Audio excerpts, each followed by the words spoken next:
Hi everyone, I hope you all are doing well and this is your 10 minutes a day series video and today we are going to start a new chapter that is chapter number 19 working capital finance. Very small and interesting chapter जिसमें बहुत सारे points आपको related भी लगेंगे. Now working capital होती क्या है? सबसे पहले वर्किंग कैपिटल रिप्रेजेंट करती है हमारे करंट एसेट को. ऑब्वियसली अगर आपको करंट एसेट को मैनेज करना है तो you would be requiring some sort of finance. वो आप कहाँ से लेके आओगे, कैसे मैनेज करोगे, कितनी परसेंटेज आपको कहाँ से लानी है, that is the main chapter जिसमें हम बात करने वाले हैं. जस्ट वर्किंग कैपिटल का इंट्रोडक्शन हम लेने वाले हैं इस वीडियो के अंदर.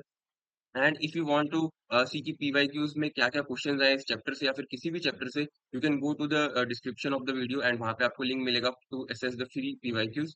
एंड नेक्स्ट स्टार्ट करते हैं हम वर्किंग कैपिटल फाइनेंस के साथ. तो working capital as I told you की करंट एसेट होती है. अब सबसे पहले जब एक बिजनेस स्टार्ट करता है ऑब्वियसली द मेन मोटिव क्या है, उसका सेल करना. चाहे वो प्रोडक्ट सेल कर रहा है, चाहे वो goods and services, any particular sale वो करना चाहता है, बिकॉज यहीं से आपका क्या होता है, रेवेन्यू आता है, विच मीन्स कैश आता है. अब क्या ये सेल डायरेक्टली हो जाती है? नहीं, कभी भी नहीं होगी. ऑब्वियसली सबसे पहले आपको अपने बिजनेस के लिए कुछ रॉ मटेरियल लाना पड़ेगा, उस पर प्रोडक्शन करनी पड़ेगी, एडवर्टीजमेंट करोगे, आप बहुत सारी चीजें करोगे, देन आप उसको सेल करोगे. And sale also we know कि हमेशा ऐसा नहीं है कि आप कैश ही सेल कर पाओगे. बिजनेस की एक रेगुलर एक्टिविटी क्या है कि आपको गुड्स प्रोवाइड करने पड़ते हैं और क्रेडिट पे देना पड़ता है. That is a normal activity in the business. तो सेल भी आपकी कभी भी कैश में नहीं होगी. मोस्टली आपकी मोस्टली सेल्स कैसे होंगी, क्रेडिट में होंगी. तो क्रेडिट सेल जब होगी तो ऑब्वियसली आपके डेटर्स बनेंगे और डेटर्स के बाद आपका कैश आएगा. मीन्स ये पूरी एक साइकिल है जो आपको स्टडी करनी है कि वर्किंग कैपिटल साइकिल के अंदर क्या क्या कंपोनेंट्स आते हैं, क्या क्या स्टेजेस आते हैं, जो आपको वहां पर देखने. सो लेट अस सी. सबसे पहले वर्किंग कैपिटल साइकिल या ऑपरेटिंग साइकिल में क्या आता है, हमारे पास इनिशियली क्या होगा, रॉ मटेरियल होगा जो हम मार्केट से परचेज करके लेके आएंगे, विच इज जिसके थ्रू हम क्या करने वाले, प्रोडक्शन करेंगे, इसको फाइनल गुड्स के अंदर कन्वर्ट करेंगे, देन इनको सेल करेंगे. एंड हमारी ये साइकिल जो है वो कंप्लीटली चलती रहेगी, बिकॉज वी नो कि रॉ मटेरियल ऐसा नहीं है कि आज आप लेके आ गए अब आप पूरा साल इसी को चलाते रहोगे. आपको ये एक्टिविटी बार बार करनी पड़ेगी. जैसे ही आपका रॉ मटेरियल लाओगे, आप क्या करोगे, इस पे प्रोडक्शन करोगे, विच मीन ये स्टॉकिंग प्रोसेस में आ जाएगा. बिकॉज अब रॉ मटेरियल है, तब तक तो उस पे कोई भी प्रोडक्शन नहीं हुई है. बट एज सुन एज आपने उस पर प्रोडक्शन स्टार्ट कर दिया, अब वो फिनिश गुड्स की कैटेगरी में भी नहीं आ सकता, वो रॉ मटेरियल की भी कैटेगरी में नहीं आ सकता. फॉर एग्जाम्पल आपने इसको 40% क्या कर दिया, प्रोड्यूस कर दिया, so that would come under the work in progress या फिर स्टॉकिंग प्रोसेस की कैटेगरी में आ जाएगा. एंड वेन एवर वो 100% कंप्लीट हो जाएगा, वो किस में आ जाएगा, आपके फिनिश गुड्स की कैटेगरी में आ जाएगा. नेक्स्ट वी हैव टू सी, अब आपके फिनिश गुड्स बन चुके हैं. फिनिश गुड्स को आपको क्या करना पड़ेगा, सेल करना पड़ेगा. But as I told you कि सेल हमेशा आपकी दो तरह की हो सकती है. दैट वुड बी आपके पास क्रेडिट हो सकती है सेल और कैश सेल होगी. तो जब आपके पास कैश सेल होगी तो डायरेक्टली फिनिश गुड से आपके पास क्या आ जाएगा, कैश आ जाएगा. But if the sale is credit, आपके पास क्या आएंगे, बुक डेट्स आएंगे, जिनको हम क्या बोलते हैं, डेटर्स भी बोलते हैं. एंड इनसे आपको क्या होता है, ऑब्वियसली आप 30 डेज का क्रेडिट दे सकते हो, 60 डेज का, 90 डेज का. बट ये करंट एसेट के अंदर क्यों आता है, बिकॉज 12 मंथ से पहले पहले क्या हो जाएंगे, आपके कैश के अंदर कन्वर्ट हो जाएंगे. नेक्स्ट कैश, ऑब्वियसली कैश जब आपके पास आ जाएगा तो आप रिपीट करोगे इस साइकिल को. एंड अगेन आप रॉ मटेरियल लेके आओगे, फिर से आप स्टॉक इन प्रोसेस करोगे, फिर से आप फिनिश गुड्स को कन्वर्ट करोगे.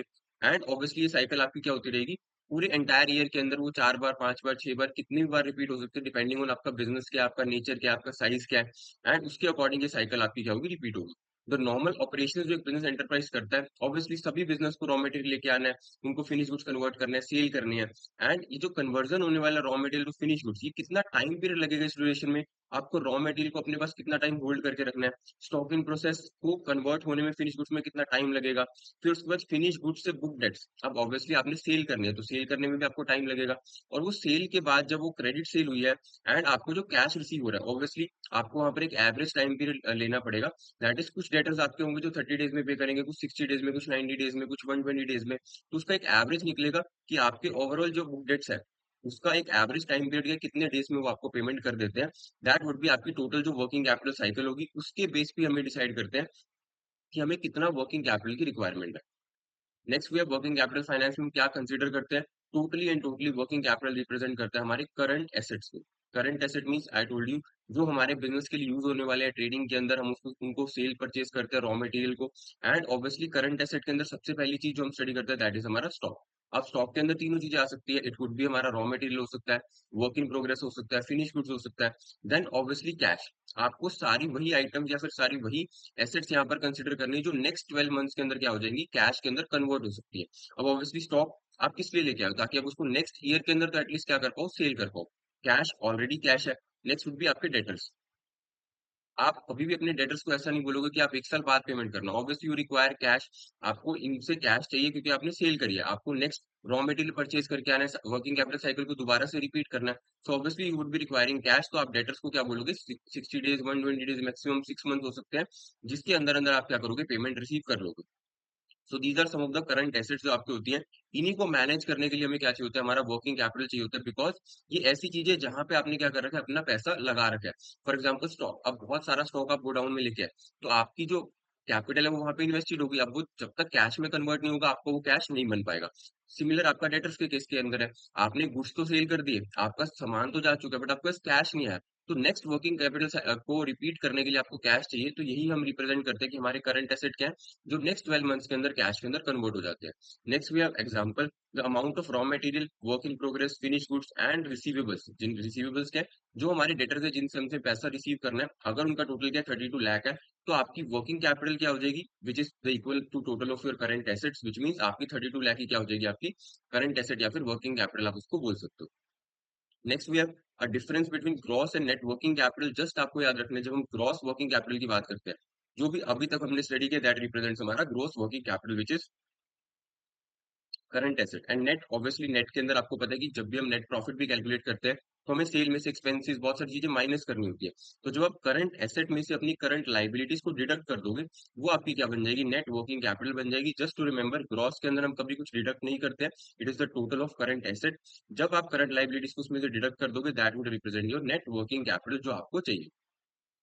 अब टोटल रिक्वायरमेंट क्या हो जाएगी, ऑब्वियसली जो टोटल रिक्वायरमेंट है करंट एसेट को मेंटेन करने के लिए, दैट रिप्रेजेंट्स हमारा टोटल या फिर ग्रॉस वर्किंग कैपिटल। और वो कहाँ से आने वाला है, ऑब्वियसली हमारे शॉर्ट टर्म क्रेडिट से। शॉर्ट टर्म क्रेडिट क्या, ऑब्वियसली हमारी करंट लाइबिलिटीज, जो क्या हो सकती है, हमारा बैंक से हम लोन ले सकते हैं कोई नॉमिनल अमाउंट का, हमारी कोई ओवरड्राफ्ट फैसिलिटी हो सकती है, हमारे जो क्रेडिटर्स है, हम भी जब परचेज करके आएंगे तो हम क्या करेंगे, हम उनसे क्रेडिट पे सामान परचेज करेंगे।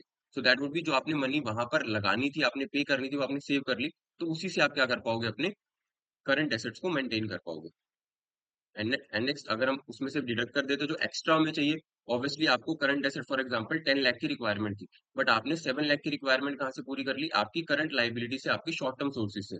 अब नेक्स्ट जो आपको नेट वर्किंग कैपिटल क्या बताता है, कि ये 3 लाख आपको एक्स्ट्रा चाहिए, दैट इज योर, जो आपको लॉन्ग टर्म सोर्सेज से लाना पड़ेगा, which would represent your net working capital.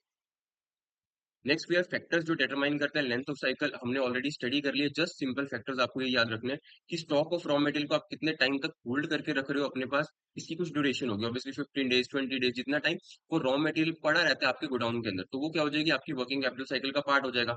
Next, अब आपने उस पर काम शुरू कर दिया, वर्किंग प्रोसेस होना स्टार्ट हो चुका है, बट द टाइम पीरियड जो आपको लग रहा है उनको फिनिश गुड्स में कन्वर्ट करने में, that would be your duration. तो यहाँ पर आपको जिस टाइम पीरियड में आप कन्वर्ट कर पा रहे हो, फॉर एग्जाम्पल आपको 20 डेज लगते हैं अपने गुड्स को फिनिश गुड्स में कन्वर्ट करने के लिए, तो यहाँ पर वो आ जाएगा। रॉ मटेरियल को आपने कितने दिन होल्ड किया, 15 डेज।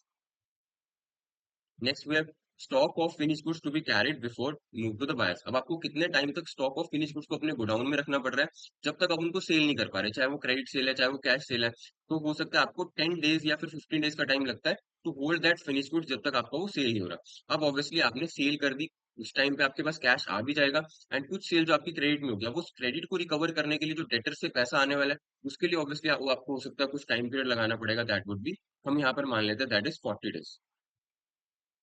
तो इनका जब आप टोटल करोगे, that would represent your working capital cycle, means आपको कितनी बार रिपीट करनी है साइकिल, वो भी यहीं से पता चलेगा।